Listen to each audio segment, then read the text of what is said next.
नमस्कार. मी भाऊ तोरसेकर. तुम्ही बघत आहात प्रतिपक्ष. मित्रांनो, मला खरंच कधी कधी असं प्रामाणिकपणे वाटतं की शरद पवार हा जगातला एक अजब नमुना आहे.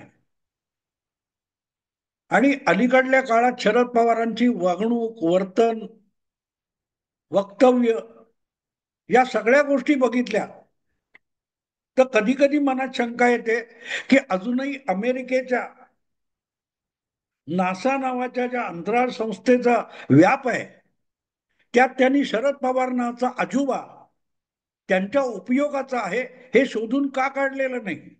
कारण एक गोष्ट साफ आहे, जगामध्ये अंतराळ संशोधनामध्ये अमेरिका ही सगळ्यात अग्रेसर आहे. सगळ्यात अग्रेसर आहे. आणि जगामध्ये पृथ्वीच्या पाठीवरून सोडलं तर आणखीन कुठल्या ब्रह्मांडामध्ये सजीव सृष्टी आहे का, मानवी किंवा मानवासारखी वस्ती आहे का, पाणी किंवा जिथे मानवी जीवन जगता येईल अशी हवामानाची परिस्थिती आहे का, याचा शोध घेण्यासाठी कित्येक दशक अमेरिकेची नासा संस्था ही प्रयत्नशील असते.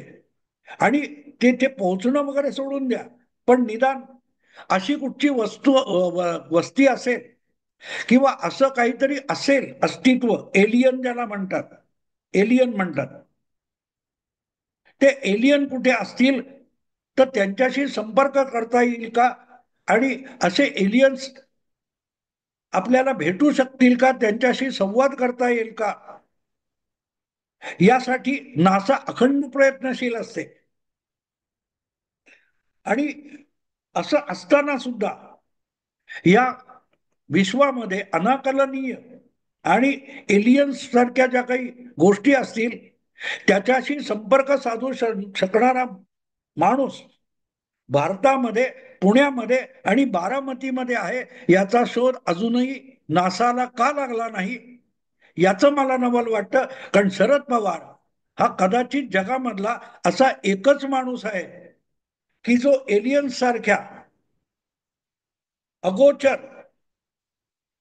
साध्या डोळ्यांनी न दिसणारा, कुठच्या कॅमेऱ्यात पकडला जाऊ न शकणारा अशा लोकांना शरद पवार भेटू शकतात, त्यांच्याशी बोलू शकतात, त्यांच्याशी संवाद साधू शकतात.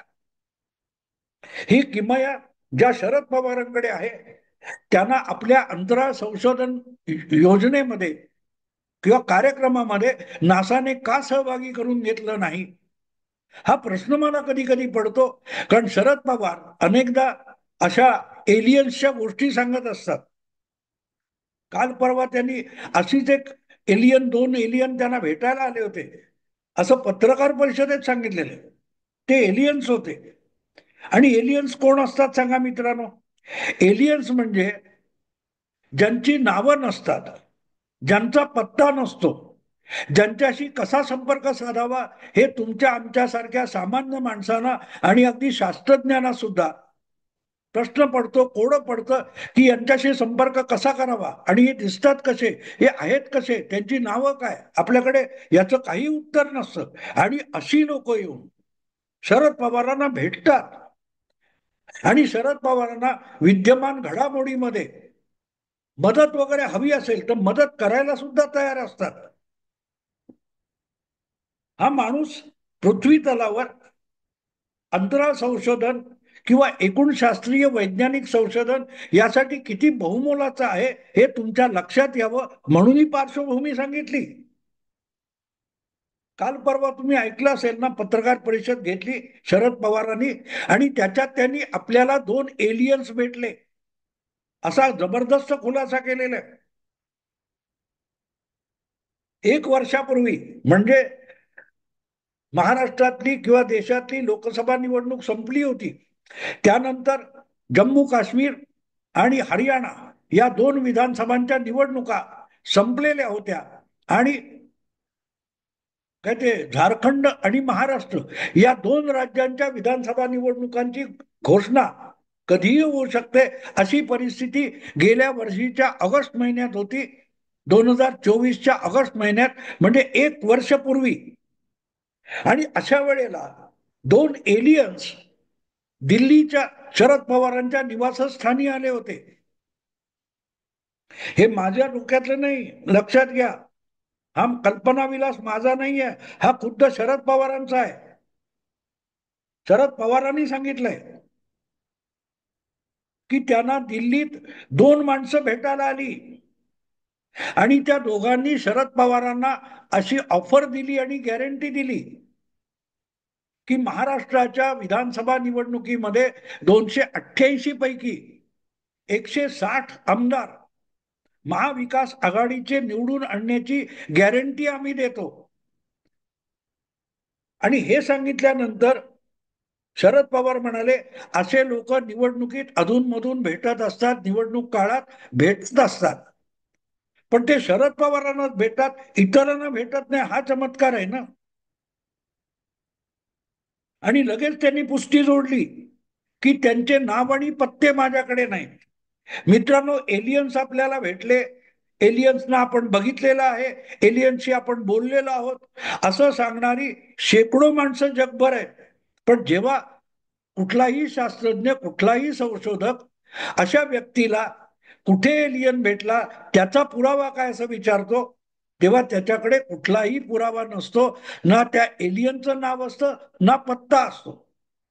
मग अशी माणसं जर शरद पवारांना भेटली असतील आणि निवडणूक आयोग काय त्या निवडणुकांमध्ये 160 आमदार जिंकून देऊ असं ठामपणे सांगत असतील, त्याची गॅरंटी देत असतील, तर मग शरद पवारांनी कमीत कमी त्यांची नावं आणि पत्ते लिहून ठेवायला पाहिजेत ना. त्या काय गडबडीचा भाग आहे का? एक सामान्य माणूस कोणी असेल, असं काही तुम्हाला एक फोन आला की तुम्हाला 5 लाखाचं कर्ज सँक्शन झालेलं आहे, आपण लगेच त्याच्यावर हुरळून जातो असं नाही. कदाचित हजारामध्ये 2,000मध्ये एखाद दुसरा माणूस हुरळून जात असेल, पण बाकीचे लोक सावध होतात. हा अचानक ही कंपनी किंवा ही बँक आपल्यावर इतकी उदार का झालीये? 4 लोकांचा सल्ला घेतात, विचारतात हे काय प्रकरण आहे किंवा असू शकतं. आणि मग तो फोन करणारा कोण आहे, तो फोन त्याची उलटी चौकशी करतात. पण शरद पवार हा अजूब आहे. असली गोष्ट त्यांना घरी येऊन कोणतरी सांगतो आणि त्यांचे नाव आणि पत्ते सुद्धा शरद पवारांना माहिती नसतात. गंमत आहे की नाही मित्रांनो? तुमच्यापैकी असा कोण आहे सामान्य माणूस जो शरद पवारांना अनोळखी आहे आणि जो तो सिल्वर ओकवर किंवा दिल्लीतल्या शरद पवारांच्या किंवा बारामतीच्या शरद पवारांच्या निवासस्थानी गेला, तर गेला धडक आतपर्यंत आणि शरद पवारांना भेटला आणि इतकी भयंकर ऑफर शरद पवारांना दिली, असं होऊ शकतं का? जरा विचार करा मित्रांनो, विचार करा. राहुल गांधी असतील, फार फार मोठे मंत्री नाही, पण शरद पवार असोत, उद्धव ठाकरे असोत, संजय राऊत असोत, यासारखे अगदी लोकसभेचा एखादा खासदार असेल, राज्यसभेचा खासदार असेल, त्याच्या घरी कोणतरी दोन अनोळखी माणसं आली आणि थेट येऊन त्याला भेटली, असं होतं का? त्यांच्या दाराबाहेर कोण ना कोण सुरक्षा रक्षक म्हणून बसलेला असतो, विचारतो काय पाहिजे, कोणाला भेटायचंय, काय काम आहे. ह्या सगळ्या गोष्टी लॉग मध्ये लिहिल्या जातात. सीसीटीव्ही कॅमेरे लावलेले असतात सुरक्षा म्हणून. तेव्हा कोणतरी आले आणि कोणतरी गेले आणि शरद पवारांना त्यांची नावं आणि पत्ते माहीत नाहीत हे अगत्याने सांगावं वाटतं. तेव्हा लक्षात येतं की शरद पवारांना भेटायला कोणतरी एलियन्स आले होते. एलियन्स आले होते. कधी शक्य आहे का सांगा मला? जो माणूस आमदार, खासदार किंवा जो कोणी आहे, त्या प्रत्येकाच्या हल्ली पीए असतात, अमुक असतात, तमुक असतात. घरी असो किंवा त्यांच्या कार्यालयात असो, डायरेक्ट कोणतरी आला आणि त्यांच्याकडे घुसला, अशी परिस्थिती आज राहिलेली नाही. तुम्हाला 10 प्रश्न विचारले जातात, काय काम घेऊन आलाय, कशा स्वरूपाचं काम आहे, ओळख आहे का, कोणाची ओळख, कोण म्हणजे तुम्ही कोणाच्या ओळखीने आलात ते पण तपासलं जातं. त्याशिवाय कोणालाही भेटायला दिलं जात नाही आमदार खासदाराला. आणि शरद पवार इतके फालतू नाहीत की कोणी घुसला आणि शरद पवारांच्या घरात त्यांना भेटला. सुप्रियाताई याची साक्ष देतील. शरद पवारांना 4 वर्षापूर्वी अशाच प्रकारे एसटीचे संपकरी कर्मचारी भेटायला सिल्वर ओकवर गेले होते. त्यांना पोलिसांनी 150 लोकांना पकडून नेलं होतं. ते शरद पवारांना भेटायला आणि जाब विचारायला आले होते. काय अवस्था झाली त्यांची. जर 150 कर्मचाऱ्यांना पकडण्यासाठी थेट पोलीस मोठ्या फौजफाटा येतो, तर हे दोन कोणी 160 आमदार गॅरंटीने निवडून देणारे परस्पर शरद पवारांना भेटले, यावर तुमचा विश्वास बसतो मित्रांनो. आणि समजा भेटले आणि निघून गेले, शरद पवार म्हणतात मी त्यांच्याकडे दुर्लक्ष केलं. आणि पुढचंच वाक्य असं आहे की मग मी त्यांना राहुल गांधींकडे घेऊन गेलो. आता प्रश्न असा आहे की ज्यांची नावं आणि पत्ते तुम्हाला माहिती नाही, त्यांना तुम्ही नंतर राहुल गांधींकडे घेऊन गेलात, तर त्यांना राहुल गांधींकडे या असा निरोप द्यायला तुमच्याकडे त्यांचा फोन नंबर होता का, पत्ता होता का? शरद पवार त्यांना आणायला गेले की त्यांना तिथे भेटायला सांगितलं? ज्यांचे नाव आणि पत्ते सुद्धा तुमच्याकडे नाहीत, त्यांना राहुल गांधीला भेटायला नेण्याची व्यवस्था कशी झाली? राहुल गांधींना भेटलं पाहिजे हे शरद पवारांनी त्या दोन अनोळखी एलियन्सना कसं कळवलं? आणि इथे कळतं की शरद पवारांकडे ती एक किमया आहे, एलियनशी संबंध संपर्क साधण्याची. शक्य आहे का सांगा मला?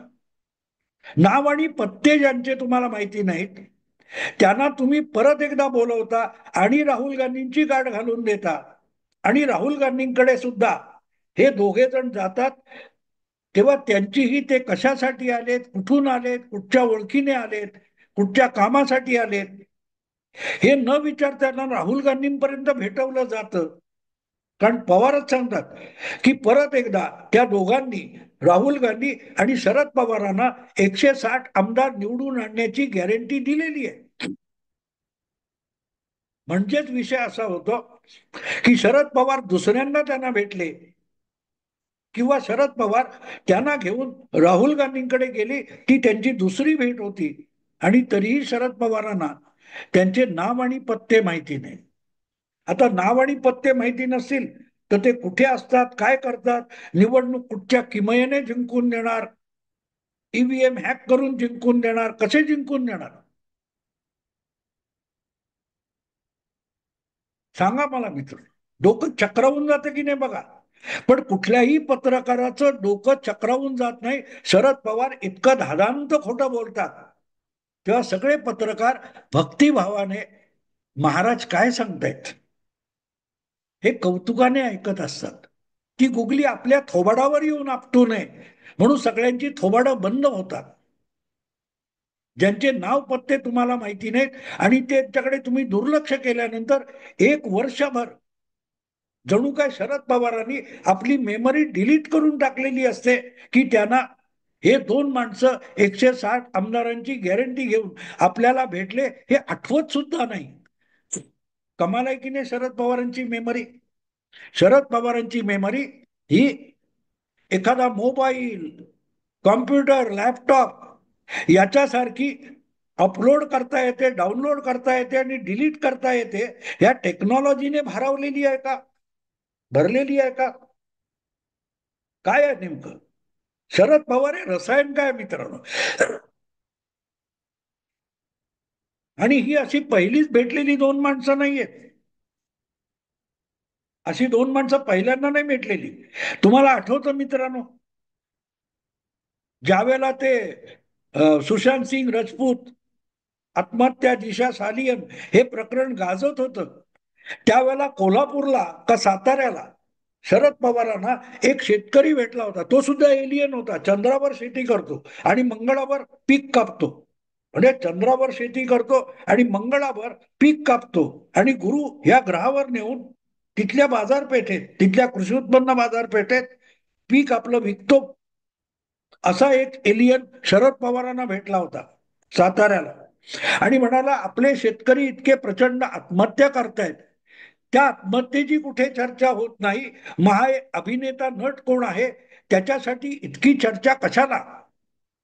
असा सवाल शरद पवारांना विचारला आणि तो पण गायब झाला. म्हणजे तो पण एलियन झाला की नाही. आता तुम्ही विचारलं शरद पवार म्हणतील त्याचं नाव पत्ता माझ्याकडे नाहीये. ज्याचं नाव पत्ता आधार कार्ड काहीच नाही, पासपोर्ट सुद्धा नाही, त्याला एलियन नाही तर नेमकं काय म्हणायचं सांगा मित्रांनो. आणि ही माणसं इतर कोणाला भेटली असं होत नाही, मला तरी भेटलेली नाही. तुम्हाला भेटली का आठवून बघा. पण शरद पवारांना अशी माणसं नित्य नेमाने भेटत असतात, नित्य नेमाने भेटत असतात. परवा कोणतरी तिकडे सांगत होतं की काहीतरी गडबड आहे ईव्हीएम मध्ये, असं शरद पवार मध्येच बोलून टाकतात आणि मग त्यावर पुढे भाष्य नाही. आता हा परत कोणतरी कुठेतरी भेटलेला असतो, तो सुद्धा एलियन असतो, तो सुद्धा एलियन असतो ना. कारण शरद पवारांना परत त्याचं नाव माहित नसतं, फोन नंबर नसतो, पत्ता नसतो. आपण सगळे किती मूर्ख आहोत मित्रांनो, आपण प्रचंड मूर्ख आहोत. शरद पवार तितके मुत्सद्दी आणि जाणता नेता आहेत. आणखी एक गोष्ट सांगतो तुम्हाला. मध्यंतरी कोल्हापूरला शरद पवार काय म्हणाले होते आठवतं? त्या प्राण प्रतिष्ठेनंतर अयोध्येच्या कोल्हापुरातल्या ग्रामीण भागातल्या 2 महिलांनी त्यांना विचारलं की त्या अयोध्येच्या मंदिरामध्ये एकटा रामच आहे, सीतामाई का नाही, असा प्रश्न विचारला. गंमत आहे की नाही. कोल्हापूरच्या खेड्यातल्या शेतकरी महिला शरद पवारांना अयोध्येतल्या मंदिरावर प्रश्न विचारतात. अर्थात परत त्याची छाननी नाही तुम्ही करू शकणार. त्या 2 महिला कोण, त्यापैकी कोणाचं माने नाव होतं का, की दरणे नाव होतं, की पाटील नाव होतं, गंगूबाई होतं, की शांताबाई होतं, शरद पवार नाही सांगू शकत ना. त्यांचं गाव सांगू शकणार, कारण शरद पवार असल्या लोकांकडे दुर्लक्ष करतात. समोर येणाऱ्या पत्रकारांच्या, शेंबूडपुशा पत्रकारांची तोंडावर असलं काहीतरी थुंकतात आणि मग शरद पवार विसरून जातात. विसरून जातात म्हणजे डिलीट करतात. आहे की नाही गंमत सांगा मित्र. आपण सगळे किती मूर्ख आहोत. आणि 1 वर्षापूर्वी हे सगळं घडलं. त्यानंतर विधानसभेची निवडणूक जाहीर झाली. पवारांनी त्यांच्याकडे दुर्लक्ष केलं, राहुल गांधींनी त्यांच्याकडे दुर्लक्ष केलं. पण राहुल गांधींनी सुद्धा शरद पवारांकडून हे आपली मेमरी डिलीट करण्याचं तंत्र शिकून घेतलंय. म्हणून वर्षभर राहुल गांधींना पण कुठे आठवलं नाही. महाराष्ट्रातल्या निवडणुकीची धडाधड चोरी झाली आहे असा आरोप राहुल गांधी गेले 2 महिने करतायत, 3 महिने करतायत. पण अशी चोरी कशी करता येते, त्याची ऑफर घेऊन आपल्याकडे 2 माणसं शरद पवार घेऊन आले होते. हा एवढा भाग राहुल गांधींनी गेल्या 2 महिन्यात एकदाही सांगितला नाही. किंवा काल परवा पॉवर पॉइंट प्रेझेंटेशन करताना सुद्धा राहुल गांधींनी हा सगळ्यात मोठा पुरावा की शरद पवार माझ्याकडे 160 आमदार निवडून आणण्याच्या गॅरंटीचे 2 लोक घेऊन आले होते, हे राहुल गांधींनी नाही सांगितलं. शक्य आहे का सांगा मला. तुम्हाला आरोप करायचा आहे तर यापेक्षा चांगला दणदणीत पुरावा कुठचा असू शकतो. या दरम्यान आणखीन एक घटना घडून गेलेली आहे. निवडणुकीचे निकाल आल्यानंतर महिन्याभरात सोलापूरच्या मार्कडवाडी नावाच्या गावामध्ये कागदी मतपत्रिकेवर मतदान घेण्याचं जे नाटक शरद पवारांनी रंगवलं होतं, तेव्हा सुद्धा झालेल्या मतदानावर अविश्वास दाखवण्याचा खेळ होता. तेव्हा तरी शरद पवारांना या 2 लोकांची आठवण यायला पाहिजे. मी सांगतो, मला 2 लोक भेटायला आले होते, ते 160 आमदार निवडून देणार होते, गॅरंटी देत होते. हे शरद पवार तेव्हा का बोलले नाहीत. वर्षभर माणूस हा मेमरी डिलीट करतो आणि परत ती रिवाईव्ह करतो. आहे की नाही सांगा मला. काय शरद पवार टेक्नॉलॉजीमध्ये किती एक्सपर्ट आहेत. स्टीव्ह जॉब किंवा कोण आहेत ते, बिल गेट्स, इलॉन मस्क यांना शरद पवार भेटले तर जगातली सगळ्यात मोठी तंत्रज्ञानाची, टेक्नॉलॉजीची क्रांती बारामतीतच होऊ शकेल.